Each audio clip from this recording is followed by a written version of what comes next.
Bonjour à toutes et à tous et bienvenue. Merci de participer à cette présentation sur le changement de modèle d'abonnement effectué par Autodesk. Je m'appelle Cynthia Robiani et aujourd'hui je suis accompagnée par Monsieur Jean-François Simon. Nous allons vous parler du changement de modèle qu'Autodesk a entamé au niveau des abonnements, des offres d'échange et des nouveaux plans premium. La présentation va durer 30 minutes environ et vous avez la possibilité de poser vos questions dans la fenêtre questions et réponses prévue à cet effet qui se trouve au bas de votre écran. Donc, on y répondra à la fin de cette présentation. Sachez aussi que cette présentation est enregistrée et elle sera publiée sur notre chaîne YouTube et notre site Internet. La présentation d'aujourd'hui est la première d'une série de webcasts qui auront lieu toutes les 2 semaines. Vous pouvez voir les dates des présentations de cette année. D'autres suivront en début d'année prochaine. Le but de ces présentations est de vous permettre de découvrir les nouveautés 2021 des produits ainsi que les changements effectués par Autodesk. Le prochain webcast parlera du logiciel Factory Design Utilities, qui est une solution pour l'implantation d'usines. Comment améliorer la sécurité sur son lieu de travail face au coronavirus et comment aménager ses locaux, son usine, afin de limiter les risques de contamination. Donc, ce sera les thèmes qui seront traités lors de cette présentation le 11 novembre. Les liens pour vous inscrire sont déjà publiés sur notre site Internet, si jamais. Donc, voici le sommaire de cette présentation. Nous allons vous expliquer la transition qu'Autodesk est en train d'effectuer au niveau des abonnements et qu'est-ce qui change pour vous. Vous découvrirez les avantages de ce nouveau modèle et les différentes offres qui vous permettront de faire cette transition en fonction du type de licence que vous possédez. Il s'agit en fait d'offres qui vous permettent d'échanger vos licences multi-utilisateurs en licences à utilisateur unique. Nous parlerons également du nouveau plan Premium destiné aux entreprises possédant au moins 50 abonnements et de ses avantages. Et nous répondrons à vos questions à la fin de cette présentation. Donc, entrons dans le vif du sujet avec la transition vers le modèle à utilisateur unique.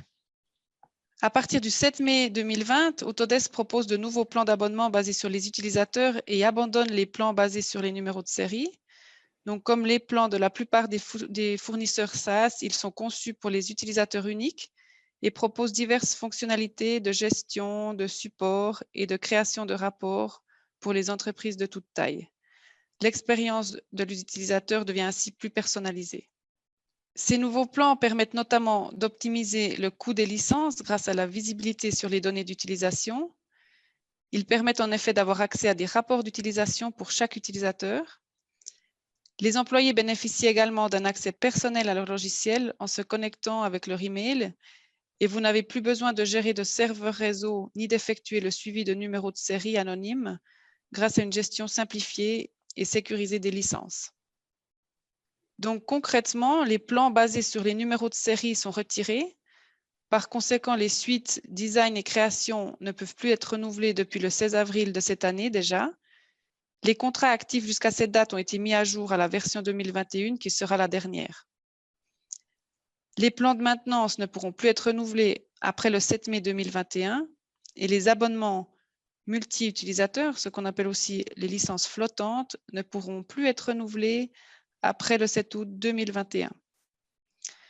Donc, pour permettre cette transition du modèle de licence réseau ou multi-utilisateur vers le modèle de licence à utilisateur unique ou single user, Autodesk a mis en place des offres d'échange à partir du 7 août de cette année. Donc, pour clarifier, Autodesk parle d'abonnement autonome ou à utilisateur nommé pour parler des licences mono-utilisateurs ou single user en anglais. Et pour les licences réseau, Autodesk parle de licences multi-utilisateur ou multi-user. Donc, nous passons maintenant aux offres d'échange qu'on appelle aussi les offres trade-in. Nous allons voir les différents scénarios possibles pour passer de licence réseau aux licences à utilisateur unique. Et pour cela, je cède la parole à Jean-François. Merci Cynthia. Oui, alors, on va parler justement de ces différentes offres. Il y en a principalement deux, je dirais. La première qui est le passage d'un plan de maintenance, qui est donc l'ancien modèle vraiment ancien, au niveau d'un utilisateur unique, donc un abonnement. Ce passage-là se fait de une licence pour une licence. Et puis ça a commencé, comme on l'a dit, au mois de mai 2020, et puis ça va finir au mois de mai 2021, où normalement il n'y aura plus de plan de maintenance actif depuis cette date. Et puis, si jamais par rapport au, vous voyez la troisième chose, l'option de mise à niveau au plan premium, ça on en parlera plus à la fin de la présentation, parce qu'il y a besoin de 3 explications là-dessus. À savoir aussi d'ailleurs que si vous avez des licences qui sont plus actives, donc qui n'ont plus de plan de maintenance active, on a aussi des offres actuellement pour passer à un abonnement avec des prix préférentiels. Et puis, le deuxième trade-in, qui est peut-être le plus intéressant pour nous actuellement, c'est le passage donc, du multi-utilisateur vers le simple utilisateur ou utilisateur unique au ratio de 2 licences pour une licence. Et ça au même prix. Mais ça, c'est possible seulement au premier renouvellement après le 7 août 2020. Et c'est valable pour des licences autant 1 an que 3 ans. Par contre, on ne peut pas faire de prorata. Là aussi, il y a une possibilité d'abonnement premium, mais on en parlera de nouveau à la fin. Maintenant, si vous avez décidé de ne pas prendre cette offre à votre premier renouvellement, ce qui va se passer au deuxième renouvellement, donc une année plus tard, c'est que votre abonnement multi-utilisateur sera transformé automatiquement en un abonnement simple utilisateur. Mais cette fois-ci, seulement à un ratio 1 pour 1. Donc, c'est pour ça que c'est important de bien réfléchir au moment de ce premier renouvellement. Maintenant, pour un peu vous aider par rapport à ça, j'ai fait un petit exemple. Donc, ici, on parle d'une entreprise avec 10 licences collection PDMC, multi-utilisateurs, et ces 10 licences sont utilisées par 16 personnes. Donc, qu'est-ce qui s'est passé cette année? C'est un renouvellement en guillemets standard, où ces 10 licences multi-utilisateurs ont été renouvelées à un prix donné, qui était là, j'ai pris le prix actuel qui est 1702 francs. Donc, ça nous fait un total de 17 020 francs. Maintenant, au moment du renouvellement, le 10 janvier 2021, il vous sera proposé cette offre de trade-in. Et donc là, vous pourrez au maximum transformer ces 10 licences multi-utilisateurs en 20 licences simples utilisateurs. Et comme on le voit, exactement au même prix. Dans mon exemple, j'ai exprès pris 16 personnes dans le bureau technique, donc vous auriez besoin réellement que de 16 licences. Alors, c'est tout à fait possible de ne pas prendre toutes les licences et d'en abandonner une partie. Et à ce moment-là, typiquement, si vous avez 16 licences excusez-moi, si vous avez 8 licences multi-utilisateurs que vous transformez en simple utilisateur, vous aurez 16 licences simple utilisateur, mais là, on voit que le prix descend tout de suite, forcément, puisque c'est le prorata des licences. Ça, c'était l'exemple avec l'offre en trade-in, donc au premier renouvellement. Si vous choisissez, par contre, de ne pas faire cette offre au premier renouvellement, là, c'est ce qu'on a dans le deuxième exemple. Donc, ça, de nouveau, renouvellement de cette année standard, comme avant. Par contre, au moment du 10 janvier 2021, vous décidez de rester en multi-utilisateur, c'est tout à fait possible. Et bien sûr, vous aurez toujours le même prix avec les 10 licences. Donc là, il n'y a aucun changement. Par contre, comme je vous l'ai dit, au deuxième renouvellement, donc là, le 10 janvier 2022, toutes ces licences multi-utilisateurs, ces 10 licences multi-utilisateurs, vont être transformées automatiquement en simple utilisateur. Donc, vous n'aurez plus que 10 licences pour 10 personnes. Et si vous êtes 16, vous allez être obligé de reprendre 6 abonnements supplémentaires, mais cette fois-ci au prix standard. Donc, on voit tout de suite que le prix augmente très vite. Donc, c'est pour ça qu'il faut vraiment bien réfléchir à ce premier renouvellement et faire ce passage trade-in au ratio 2 pour 1, parce que même si vous n'avez pas besoin forcément de toutes ces licences, ça peut être intéressant. À noter aussi que vous pourrez, même si vous n'êtes que 16, vous pouvez très bien dire on va en renouveler 18, par exemple, pour avoir une petite réserve, parce que le prix, ben, vous voyez, il est 851 francs à la place de 3243 francs pour une nouvelle licence. Donc, c'est quand même assez intéressant. Maintenant, deux, trois petites choses pratiques, on va dire. Comment ça va se passer à ce moment de cet échange. Il faut vérifier trois choses principales. C'est que, contrairement à un système multi-utilisateur avec une licence, un fichier de licence réseau, vous aurez besoin d'une connexion Internet pour que Autodesk puisse contrôler que votre logiciel est bien à jour et qu'il a bien le droit il est bien sous abonnement. Donc, il faut une connexion Internet au minimum une fois par mois environ. Il faut être dans la version qui est supportée, donc c'est la version courante. Et ils ont étendu aussi maintenant, non plus à 3, mais jusqu'à 5 versions intérieures. Donc, il faut être dans cette fourchette des 6 dernières versions, si on veut bien. Et puis, bien sûr, il faut que votre produit soit éligible. En fait, ça veut dire qu'il existe une version single user pour cette version. Parce qu'on a encore certains produits qui n'existent qu'en multi-user. Voilà. Et puis, pratiquement, comment ça se passe au passage à l'abonnement simple utilisateur unique. Donc, qu'est-ce qu'il va falloir faire, puisque quand vous étiez en réseau, ben, c'est plutôt le poste et sa connexion vers le fichier de licence qui faisait foi. Là, il va falloir introduire toutes vos personnes avec une adresse email et un nom, prénom pour chacun des utilisateurs. Quand vous les avez tous introduits dans le système d'Autodesk, il faut leur assigner forcément les abonnements qui vont être utilisés. Après, il faut changer dans le logiciel même. Vous pouvez aller, si votre licence est toujours active en multi-user, vous pourrez aller changer facilement de licence réseau en licence autonome. Et pour finir, ben, il faut informer les utilisateurs, mais ça va de soi, je dirais. Mais c'est vraiment très important de faire cet échange avant la date de fin mentionnée sur votre fichier de licence. Parce que sinon, ça pose plus de problèmes. Mais de toute façon, au moment où vous arriverez à cette étape-là, n'hésitez pas à nous contacter. On est là pour vous aider, pour vous expliquer comment ça fonctionne. Et puis, dernière chose, pour l'évolution des prix jusqu'en 2028, Autodesk s'engage à ce qu'il n'y ait pas d'augmentation de plus de 5% tous les 2 ans maximum. Donc ça, c'est un peu comme le M2S. Ils ont aussi fait cet engagement. Donc là, ça revient au même. Donc, pour vous montrer que les prix, même jusqu'en 2028, ne vont pas prendre la pente ascendante quand vous aurez fait ce système de trading.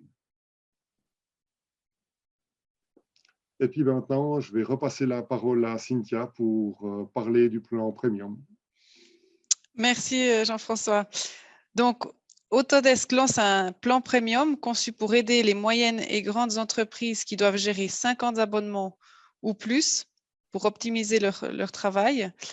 Donc, en passant au plan premium, ces entreprises bénéficient de fonctionnalités supplémentaires d'administration, de sécurité et de création de rapports.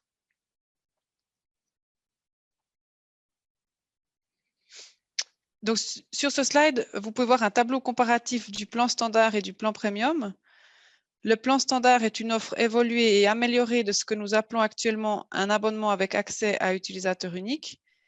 Il est conçu pour les particuliers et les petites entreprises qui ont besoin des outils essentiels, à savoir la vérification en 2 étapes pour fournir une couche de sécurité supplémentaire au niveau de l'accès utilisateur.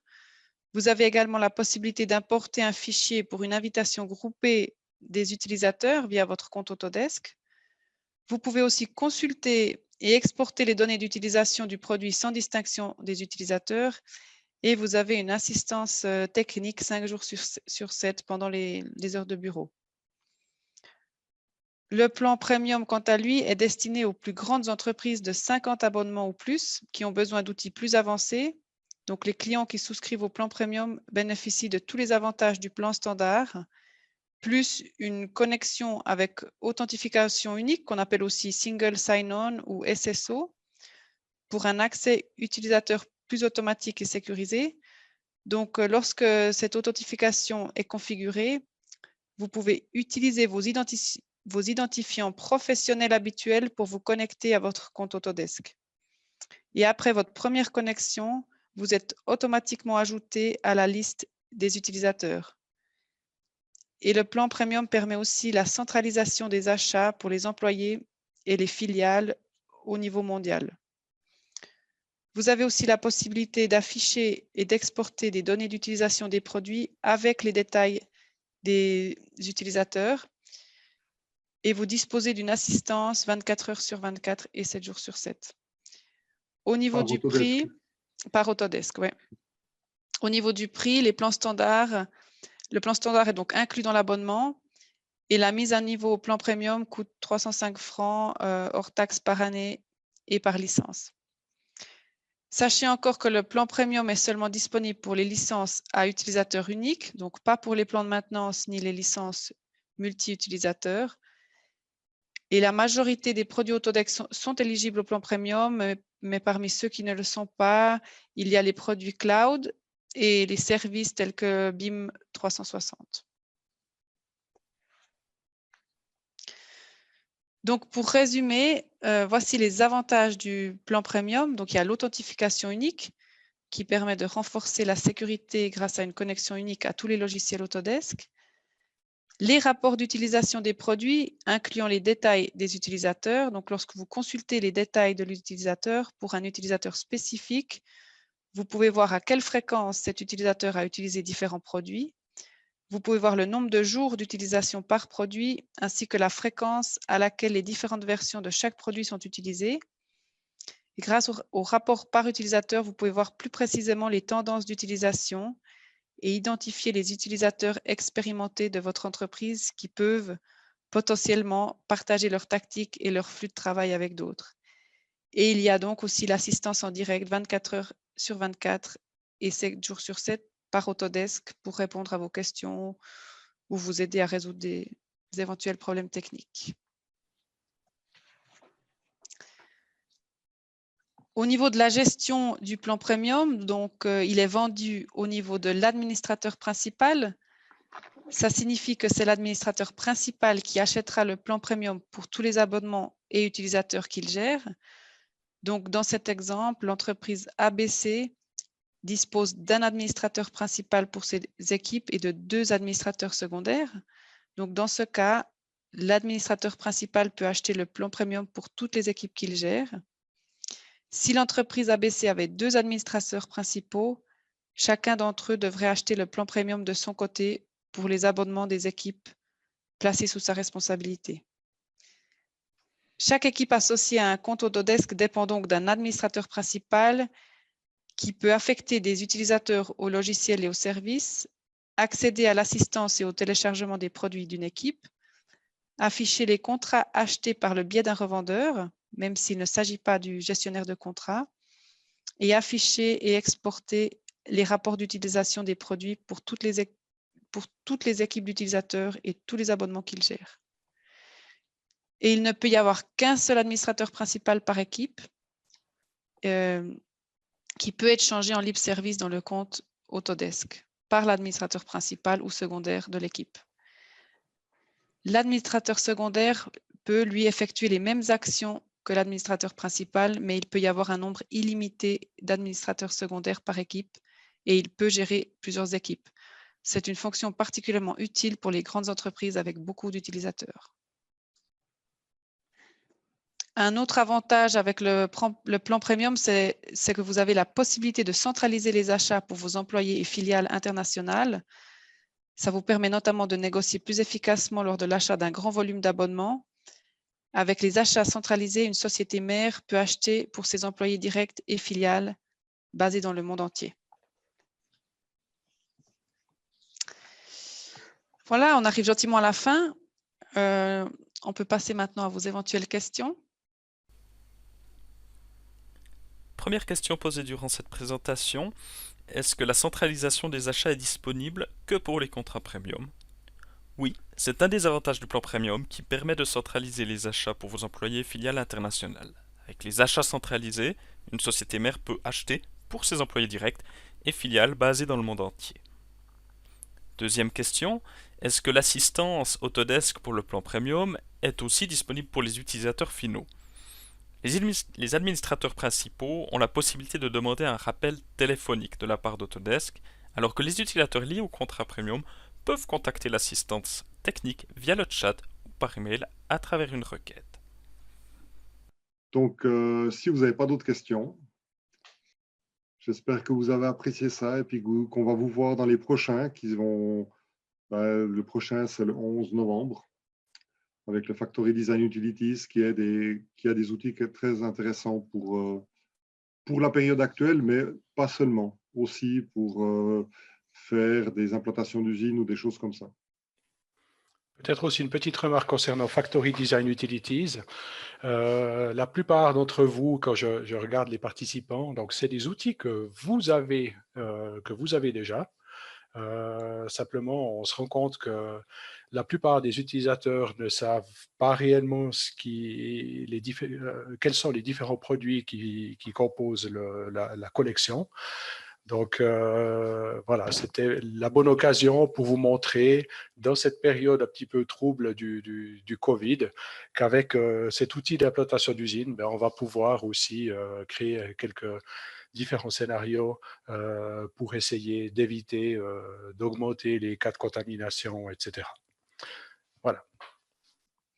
Donc, pour rappel aussi, puisque je vois qu'il n'y a plus d'autres questions, ce séminaire donc, a été enregistré et on va le mettre sur notre chaîne YouTube et sur nos différents réseaux sociaux. Donc, n'hésitez pas à le regarder si vous voulez voir un point qu'on vous a expliqué qui vous est sorti de la tête, par exemple. Et puis, n'hésitez pas, bien sûr, de nous appeler pour toute question supplémentaire. Donc, je vous souhaite une bonne journée. Merci d'avoir participé et prenez bien soin de vous.